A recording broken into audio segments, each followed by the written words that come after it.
Ya, sekarang saya ke Pak Fahri Bahmid.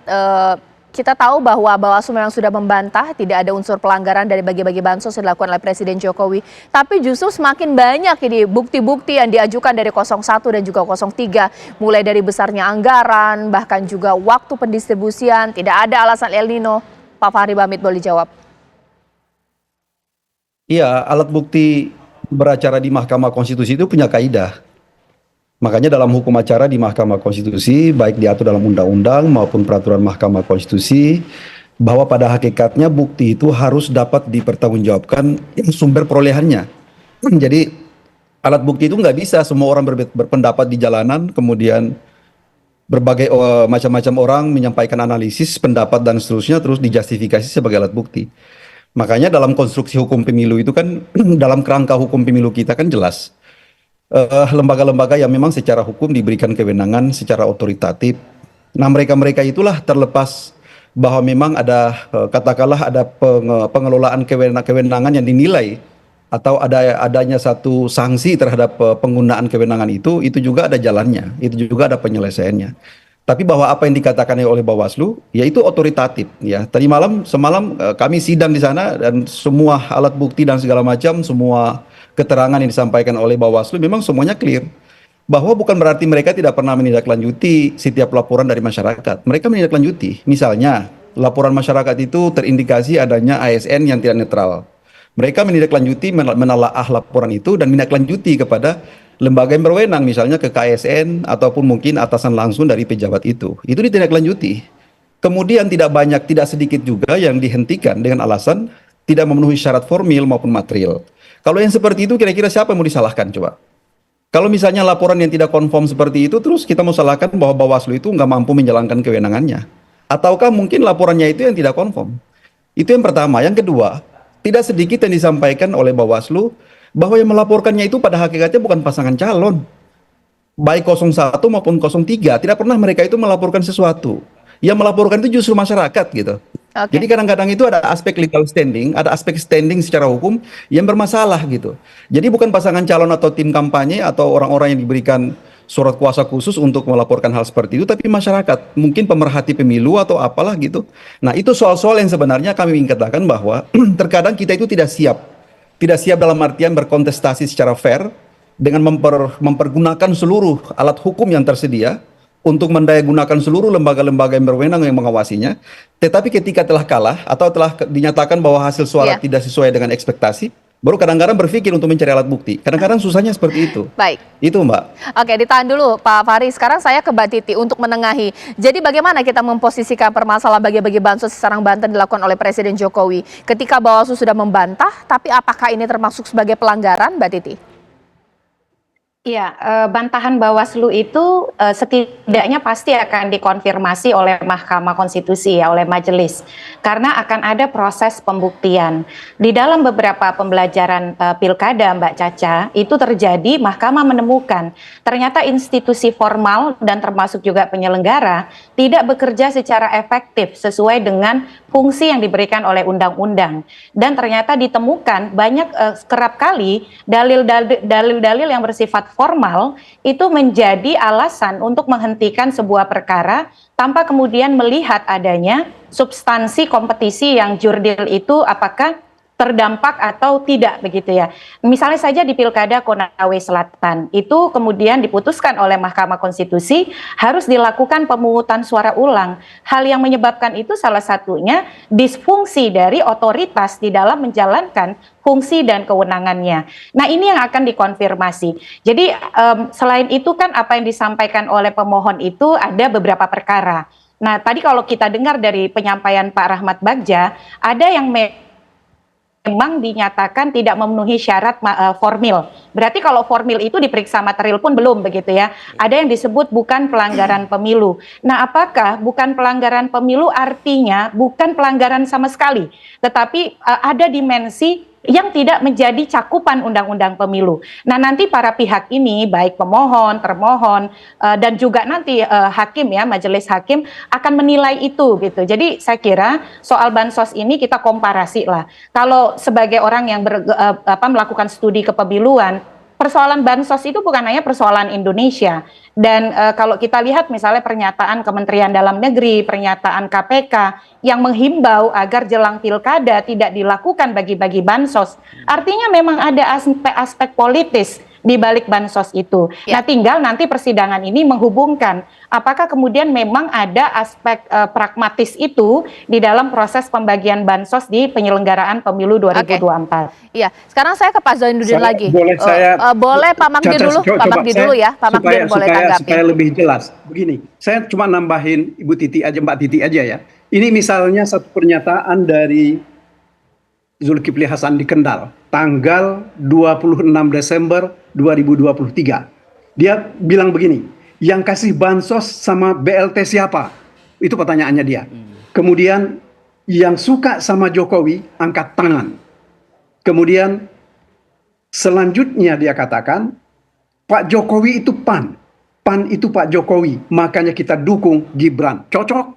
Nah, ini kan ketika membagi-bagi bansos. Apa maksudnya ini? Baik. Ini kan di tengah kampanye. Pak Magdir. Gitu loh ya. Ini sebagai salah satu contoh. Sekedar saya menambahkan apa yang dikatakan oleh Mbak Titi tadi. Makasih, Caca. Pak Magdir, sekarang saya bertanya, kalau memang pernyataan tersebut begitu luar biasa dan dianggap sebagai arahan, bahkan juga pelanggaran pemilu, kenapa kuasa hukum dari 03 pada saat itu tidak langsung melaporkan ke Bawaslu?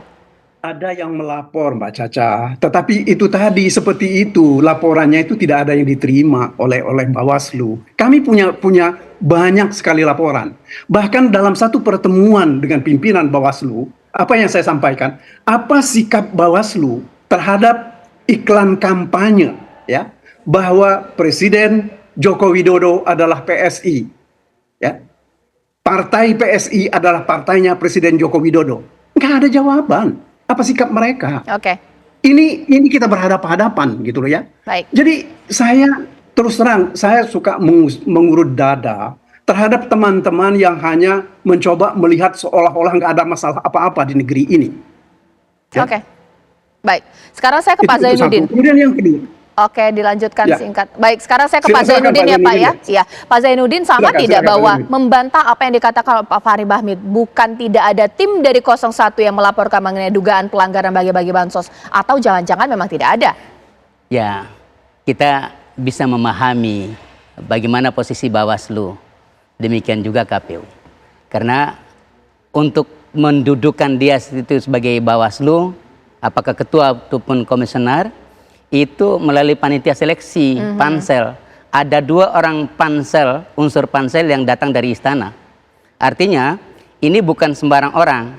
Demikian juga mereka-mereka yang terpilih dan saat ini duduk jadi komisioner di Bawaslu juga tentu adalah mereka yang dikriteriakan, bisa diatur dan bisa mengikuti apa yang dikehendaki. Maka apa yang disampaikan oleh Bawaslu kemarin di dalam sidang Mahkamah Konstitusi dengan menegasikan semua pelanggaran yang terjadi di lapangan bisa kita pahami. Memang itu yang diinginkan, bahwa yang dicari adalah mereka-mereka yang memang menutup mata terhadap semua pelanggaran, baik yang sifatnya administratif maupun yang sifatnya pidana. Itu satu. Yang kedua, Bawaslu juga pernah diputus oleh DKPP melanggar. Mereka dalam hal pelaporan yang tidak dilakukan pemeriksaan secara baik, itu divonis oleh DKPP melanggar etik. Yang ketiga, Bawaslu juga tidak mampu berbuat banyak. Di lapangan banyak pelanggaran terjadi, misalnya Gibran membagi-bagi susu di Car Free Day, dinyatakan oleh Bawaslu DKI sebagai sebuah pelanggaran, tapi didiamkan begitu saja oleh Bawaslu Pusat. Nah, sekarang kalau kita mengacu pada pernyataan keterangan KPU yang melapor.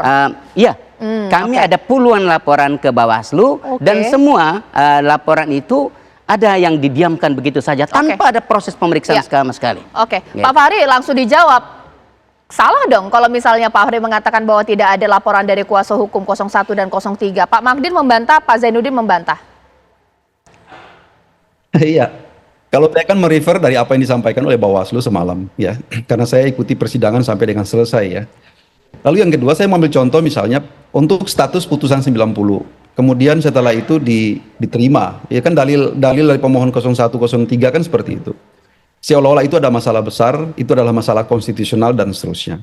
Bagi kami itu bukan isu konstitusional, itu adalah persoalan yang administratif saja. Yang barangkali bisa diselesaikan dengan instrumen etik sudah selesai. Tetapi itu tidak pernah selesai di dalam pikiran pemohon baik 01 maupun 03 bahwa ini adalah persoalan isu konstitusional. Di mana isu konstitusionalnya? Itu yang pertama. Yang kedua, lalu sejauh mana kira-kira tindak lanjut daripada pihak 01 maupun 03 terhadap soal itu? Yang melaporkan itu bukan mereka. Yang melaporkan itu masyarakat biasa yang tidak punya legal standing untuk persoalkan itu. Pada saat itu boleh kita konfirmasi kepada laporan dari Bawaslu. Jadi kalau kami begini ya kira-kira, gambar besarnya seperti ini dari persoalan ini, bahwa kita ini terkadang itu tidak konsisten dengan kesisteman yang kita pilih. Kesisteman yang kita pilih barangkali mungkin sedikit berliku, sedikit panjang, sedikit administratif, sedikit birokratis dan seterusnya. Tapi itulah pilihan sistem yang kita gunakan dalam meng-hire pemilu seperti ini gitu ya. Salah satu hal penting dalam soal pemilu di dunia ini kan adalah persoalan kerangka hukum pemilu itu.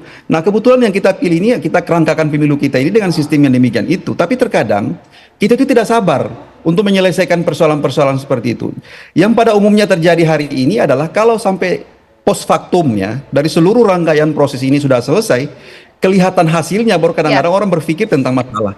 Kadang-kadang itu yang jadi masalah seperti itu. Oke, sekarang saya ke Mbak Titi, boleh diberikan apa ya titik terang dari menjadi problematika tidak sih ketika Bawaslu mengatakan tidak ada laporan tapi yang melaporkan masyarakat tidak punya legal standing mengurusi masalah ini sehingga kemudian tidak ada ditemukan adanya unsur pelanggaran permasalahan bansos, Mbak Titi? Iya, proses di Mahkamah Konstitusi makanya dia sering disebut sebagai last resort ya, pelabuhan terakhir, termasuk juga untuk menilai efektivitas kerja dari institusi-institusi formal yang menangani berbagai permasalahan hukum pemilu. Betul sekali, masalah hukum pemilu kita saat ini semakin baik, semakin terkanalisasi. Sebelum ke Mahkamah Konstitusi ada dua kelompok masalah hukum yang bisa diselesaikan oleh baik Bawaslu, DKPP, lalu juga Pengadilan Tata Usaha Negara, lalu tindak pidana oleh polisi, jaksa, dan seterusnya. Tapi dalam beberapa persoalan harus diakui, kadang-kadang itu tidak bekerja. Karena banyak hal, apakah pengaruh profesionalitas, pengaruh independensi, ataukah kemudian ada politisasi yang melibatkan misalnya unsur dari pemerintahan dan lain sebagainya. Nah, Mahkamah berdasarkan proses pembuktian yang akan berlangsung, saya kira titik terangnya itu baru akan dimulai nanti pada persidangan di hari Senin dan seterusnya.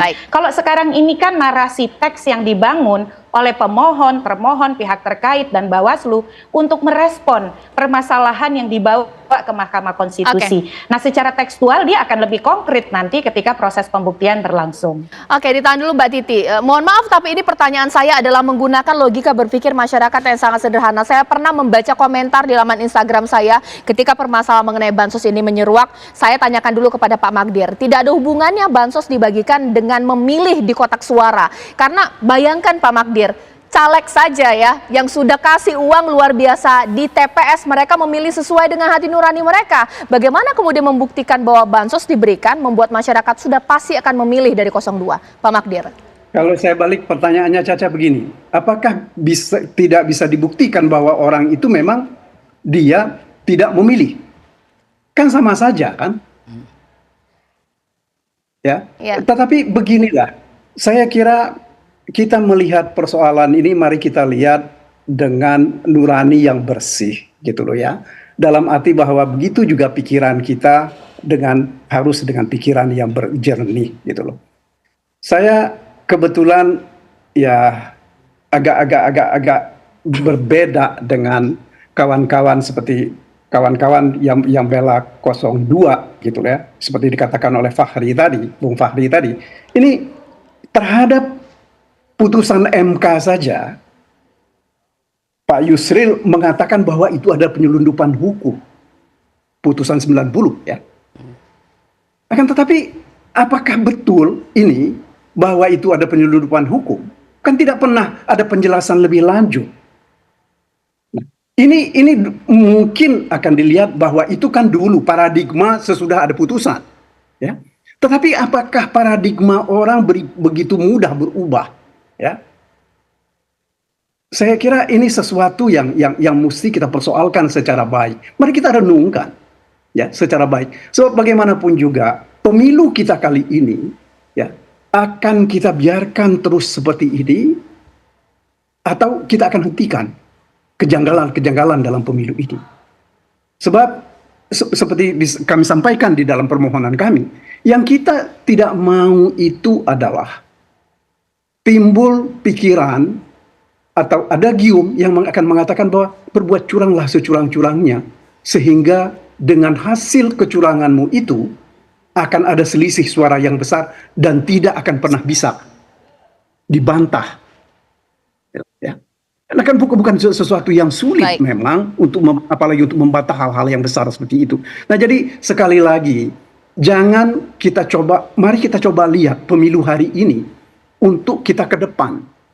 Ya, bukan hanya untuk kita hari ini. Apakah kita akan legalkan ya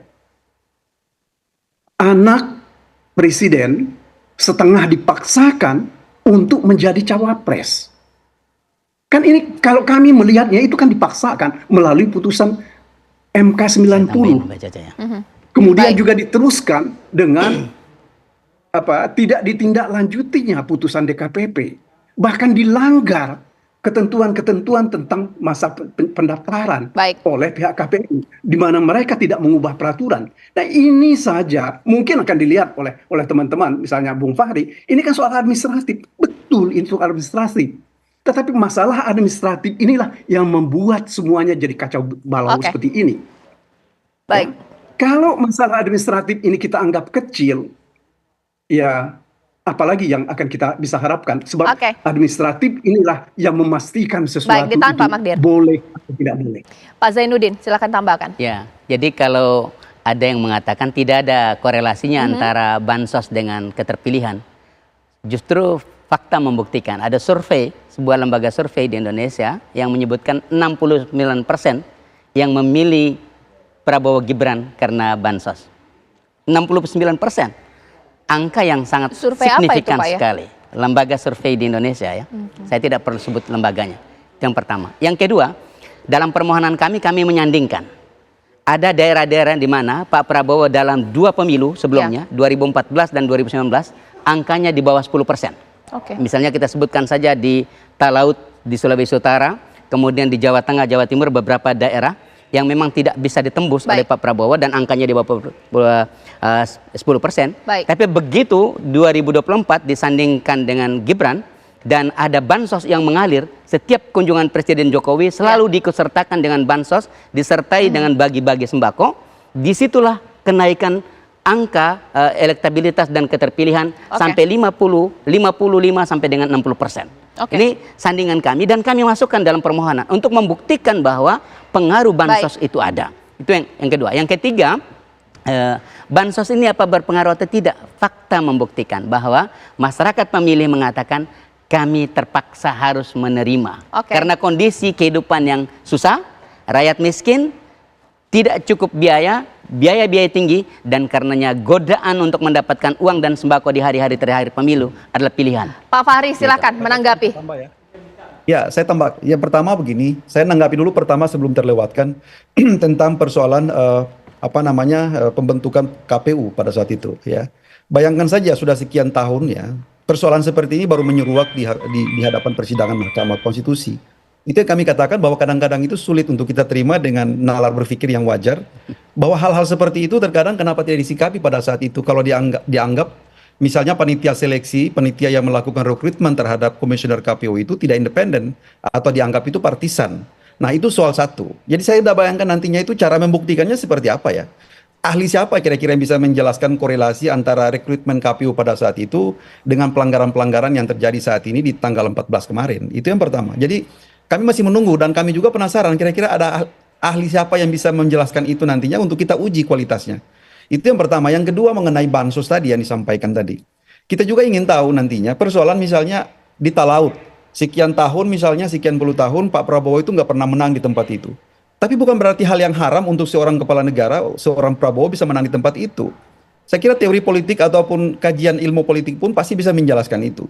Tidak selamanya pemilih itu konstan dengan ketidaksukaannya. Ada satu ketika pada saatnya nanti orang akan membalikkan hati, membalikkan nuraninya untuk memilih seseorang. Jadi itu sangat sulit ya untuk saya kira mau di breakdown dalam bentuk alat bukti. Atau setidak-tidaknya bisa menjelaskan dari aspek yang lebih ilmiah, lebih kira-kira lebih akademik bisa diterima. Bahwa ini ternyata mempunyai korelasi yang sangat spesifik terhadap insentif elektoral yang didapatkan di wilayah-wilayah itu. Jadi jujur saja kami masih menunggu dengan sangat-sangat sabar untuk kira-kira kita ingin meneropong semua ini pada aspek yang lebih bisa terbukti nantinya di Mahkamah Konstitusi, kami tunggu itu. Yang kedua, terakhir, seluruh narasi yang disampaikan oleh pemohon 01 dan 03, jujur saja, kami tidak menafikan bahwa memang persoalan tata kelola pemilu ini membutuhkan peningkatan dan optimalisasi ke depan, membutuhkan pendekatan untuk perbaikan-perbaikan. Tapi jangan kita ngomong di hilir seperti ini. Bagusnya pikiran-pikiran itu yang secara akademik, kami katakan itu kalau dalam konteks ius constituendum itu bisa diterima. Cita-cita hukum kita apa yang akan kita tuangkan dalam bentuk hukum positif. Bagusnya nanti untuk perubahan Undang-Undang 2017, kita ajak 01 sama 03 untuk duduk bareng, kita perbaiki tata kelola pemilu kita ke depan, kita ajak juga Mbak Titi dengan teman-temannya yang konsen terhadap persoalan studi pemilu untuk kita duduk memperbaharui semua sistem ini. Seperti itu. Jangan kita bawa persoalan ini dalam persidangan Mahkamah Konstitusi seolah-olah ini adalah persoalan yang sangat. Boleh saya tambah sedikit Caca ya? Singkat saja Pak, waktunya sudah habis. Singkat saja. Ya. Apa pentingnya misalnya bansos itu selama kampanye-kampanye ini 27 kali dibagikan di Jawa Tengah. Ya. Kemudian begitu juga di Jawa Timur berkali-kali. Bahkan di daerah-daerah yang pemenangannya begitu besar, ya, semua pembagian bansos itu berkali-kali yang tidak pernah terjadi selama ini. Baik. Itu problem. Baik, terima kasih Pak Magdir. Ini mohon maaf waktunya sudah habis. Mohon maaf Mbak Titi, saya tidak bisa menanyakan lagi. Terima kasih Pak Fahri, terima kasih Pak Zainuddin. Kita tunggulah bagaimana kemudian kuat-kuatan bukti pemirsa antara penggugat dan juga pihak dari KPU bahkan juga Bawaslu dan juga pastinya dari 02.